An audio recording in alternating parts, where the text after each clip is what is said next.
Hello and welcome to the ILFL Soccer Night Show on a Monday evening. I know it's cold and everybody's probably snugged up.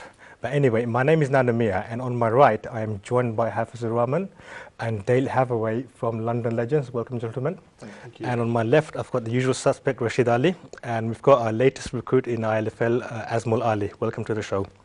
Now, first of all, we will be talking all about the action from the brand new ILFL National Vets tournament that took place yesterday. Secondly, we will be talking about the most eagerly awaited competition, which is the Veterans League Season 8. Hopefully we will get a lot of insight from Rashid and some of the new teams as well, what to expect. There's going to be a lot of new teams and analysis to talk about them as well. And finally, we will be talking about the upcoming fixtures for Thursday and Sunday. So there is a lot to talk about. So before I go any further, I just wanted to mention, due to freezing temperatures, all of the senior fixtures were cancelled yesterday. So, I mean, you know, these things happen. So all of the fixtures will be played at a later date. So anyway, back to the Vets tournament. So let's move on to the group stages. So if I can display the results on the screen right now. So for Group A, Sylhet drew against All Stars, so that was a 0-0 draw. Weavers Vets were given a home win against Burback Saracens, who had technical difficulties and couldn't attend the games. All Stars Vets won 1-0 against Weavers Vets. Sylhet FC was also awarded a home win. All Star Vets were also awarded a home win, and Weavers Vets drew against Sylhet 1-1. Now, if you look at the table, All Stars finished at the top, followed by Sylhet FC. So those two teams actually qualified for the quarterfinals. In the Group B, we have Workhouse Vets, who won against Revive Legends 2-0. Sonali Otit scoring 4 goals against Northwest All Stars. That's quite a few goals, actually. Northwest All Stars went on to play against Revive Legends, where they drew 2-2. And Workhouse Vets win against Sonali Otit 1-0. And Northwest All Stars drew with Workhouse. That was a 0-0 draw. And Sonali Otit finally losing 2-0 against Revive Legends. Now, in the Group B standing, Workhouse Vets finished top with 7 points, and Revive Legends followed by 4 points. So those two teams actually qualified for the quarterfinals. Now, the Group C, we had London Tigers Vets winning against Beaumont Masters by 1-0. St Albans Vets going past Hawke and Eagle by 1-0. Beaumont Masters and St Albans, they drew a 0-0 draw, and London Tigers winning against Hawke and Eagle by 1 goal. Beaumont Masters went on to beat Hawke and Eagle by 2-1, and St Albans scoring 3 goals against London Tigers Vets. Now, in the Group C standing, St Albans Vets, again, 7 points. I can see a pattern there, and London Tigers Vets, 6 points. So those 6 teams actually qualified. The third place is also qualified for the quarterfinals as well. Now, Rashid, in your own words, give us a summary of the group stages. Okay. First of all, I'd like to thank all the teams that participated yesterday in the tournament. Yes, it's very cold. There were some teams, especially St Albans, coming from outside London, Northwest All Stars come from Oldham. For them to travel from Oldham up north is a credit to them for the desire to participate. And credit to all the teams, they were on time, and we actually kicked off at bang on 11 o'clock. So well done to all the teams, and thank you for entering. As we mentioned last week, it's a tournament basically like a curtain raiser for next VL8, which starts on Thursday. And not surprising, we saw a lot of new faces. And a lot of teams, I think, likes of All Stars and Sylhet were favourites, Iran Tigers.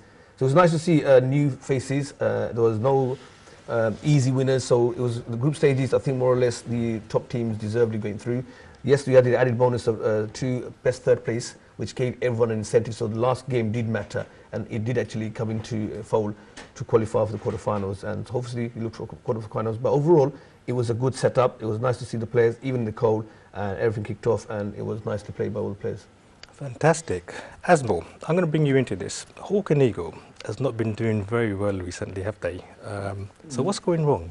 No, a couple of things I would actually point out as one of the main problems are our goal scorers, I think. We lack a little bit of finishing touch up front. And the other thing as well is I think pretty much what you summed up from last week as well. We don't have one individual that is actually a match winner. You know, in every team you need one particular player that, you know, brings fear into the Absolutely. opposition. And I think we lack those two main things, and that's the main reason why. I mean, we give every game, every team a good competitive match. I mean, we've been losing like 1-0 or 2-1, so there has been opportunities throughout the game, but it's just that we don't have that killer instinct player or that killer instinct finish, I'll say. Are you actually looking to make that killer instinct player, or are you looking outside to bring in a new player? Combination of both. We've been trying to move players around, so we have been sort of like reshuffling our players. We are recruiting as well players. I mean, we've been recruiting for a while now, but we're still trying to find that correct formula as well. So once we, I think, find the formula, I think then we'll have a better establishment or a better bash at these tournaments, I should say. In fairness to as well in Hawking, to be honest, they've not been established for that long. So they're not expected to be with the big boys. And even yesterday in the tournament, they surprised quite a few teams, especially with the big boys, with London Tigers, with Bowman and St Albans. They weren't the whipping boys as expected. They actually competed. So in fairness, yes, they're going for a transition. It's a newly formed team. It's not been for years and years compared to other teams. So I think you just need more time, a season or two, to get to know the league itself and recruit new players and then establish themselves as big boys. Because I'm sure, as you know, the guests will know, once they first come in, everyone expects or thinks, oh, he's vets, how hard can it be? We thought that 8 seasons ago. Everyone came with the mentality.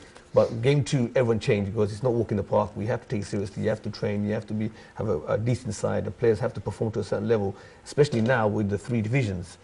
You can see the difference. So any new team comes in, within a week they learn, you know what, it's not as easy as we thought, because straight away people think vets must be old people, easy. Unfortunately, it's not. I know. I will come over in the second segment. I've had a few comments from some of the first division teams, and they're slightly disappointed why they're not being promoted. So watch out for that. Hafiz Bhai, I understand you were there yesterday, but you didn't play a game, did you? No, I actually went to see some of our players that participated on yesterday's tournament planned for other teams. So it's really fun to watch, and like you said, it's very competitive, and it's not an easy ride. And once you're on the pitch, you actually realise how difficult it is. And I thoroughly enjoyed, even though I was there, what, 10-15 minutes, but it was...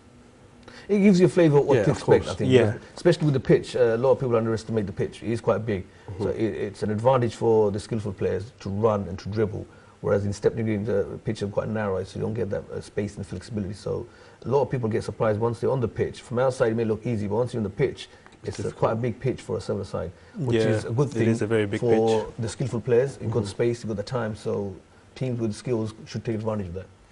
Dave? Yeah. You haven't played a game yet in Veterans League, have you? No, not yet. I'm looking forward to it. Have you played in any Veterans League at all? No, but I've heard a lot how competitive it is, so we might not be as quick as we once were, like 15, 20 years ago.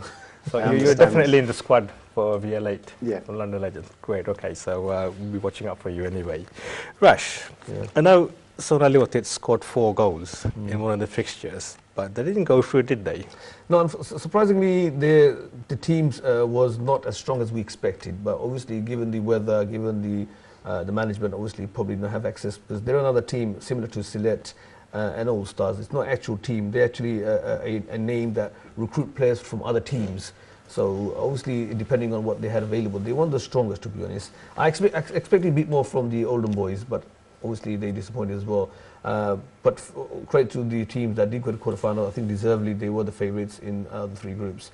They had a good start, United. The first game was quite convincing. I don't know if the boys from Oldham had a jet lag or whatever, tired from driving all the way. That is always a possibility. There's a possibility, because it's a long drive from Oldham to London. It is, but first in the morning. But credit to them, they were there on time. They were there at 10 o'clock, and game kicked off at 11 o'clock. So I don't know, maybe, but they weren't the best prepared, so to speak. But I know you tipped them, but they didn't look that good. They were okay. I put my neck on the line for them. But anyway, I mean, after they scored those first 4 goals, I thought this looked promising. But, you know, on the day, anything could happen. But anyway, let's find out what happened in the quarterfinals. So if I can display the quarterfinal results on the screen now. All-Star Vets won 1-0 against Revive Legends. St Albans Vets losing against Rivers by 1 goal. Workhouse Vets winning against Sylhet FC by 1 goal, and Bowman Masters winning against London Tigers Vets by 1 goal. The key match there was the Bowman Masters v London Tigers. London Tigers, I think were on paper one of the favourites as they win a lot of the tournaments and leagues and cups, but they knew Bournemouth was not an easy game. In the league, they actually beat them. But when it matters, one-off, quarter-final, it was a tough. I think it was 50-50 to be honest. And Bournemouth had one chance and they took it. So, but the surprising one is the Workhouse Vets. That's actually Workhouse Elite, the B team, not the A team. So for them to get to the quarter-finals and to beat Sylhet, which again is a recognised team, they're quite successful in one-day tournaments, because again that's another team made up of players from other team. But credit to Workhouse for beating Sylhet, one of the favourites, 1-0, and get to the semi-final. Okay, well, let's actually find out what happened in the finals. So, Semi-final. In the semi-final and the final. Okay. So if I can display the results on the screen now, All-Star Vets win against Weavers by 1-0. Workhouse Vets and Bowman Masters actually drew, but Bowman Masters won on the penalties. So two of the teams went into the final. So it was All-Star Vets and Bowman Masters who drew against each other on the final. And it had to settle down using the penalties. So do you think... I think the best two teams with All-Stars and Bowman and I think Workhouse, I think based on performance on the group stages looked the decent, or looked a favourite to me, from my opinion. And the final, by then, I think both teams were slightly tired. I think both teams tried, but they were cautious. And when it comes to the last 5 minutes, they knew obviously you don't want to risk it. Both teams kind of set back in the last 5 minutes. And playing 6-7 games, veterans in one day in that cold, I think you could see a bit of tiredness. Although they were rotating players, I think the legs were going. So it was down to, and what keeper did All Stars have? I think, in my opinion, I know he plays for Weavers in the league. He's one of the best keepers, and he made a couple of good saves to make sure the All-Stars win on penalties. Yeah, so Russell. Once again, credit to All-Stars for winning the tournament.